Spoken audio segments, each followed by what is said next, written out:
discussion on anti-political dynasties while also strengthening political parties? How is it possible, especially in their current situation right now? Tama naman yun. Ako, while in Congress, I think I was one of those who also authored a political dynasty bill, anti-political dynasty bill. Pero sad to say, hindi man lang na-agenda yun. So kinalimutan ko na yun. I think that was in the 15th Congress, if not 14 or 15th Congress. Sa palagay ko, walang interesado na i-agenda man lang yun because I don't think at that time my colleagues are interested in legislating against their own interests.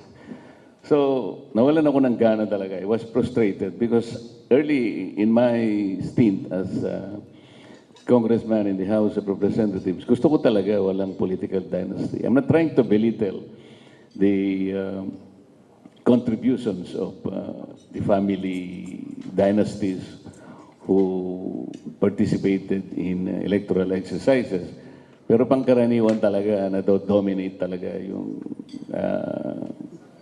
yung politika dahil nga palaging sila-sila na lang. Siguro kung titingnan mo sa House of Representatives, even in the Senate, mga 80% or even more are political families. Sila-sila na lang. Makikita mo in the Senate, historically, dati yung mga lolo ang nandun.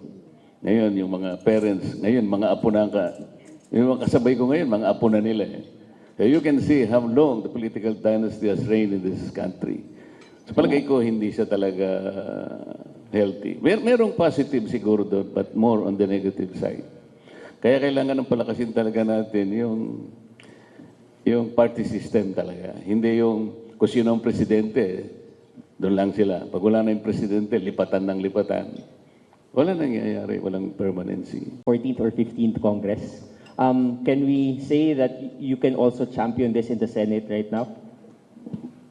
Of course, kung talagang siseryosohin namin yun. Pero ayoko yung bigla na lang namin ipapayat. Pagkatapos hindi man lang ma-agenda. Doon ako na-frustrate. Hindi man lang in-agenda. Sana man lang napag-usapan man lang. Hindi. So, kahit anong pakiusap mo sa speaker, kahit anong pakiusap mo doon sa chairperson, wala talaga eh. Nandun sa pinakailalim eh.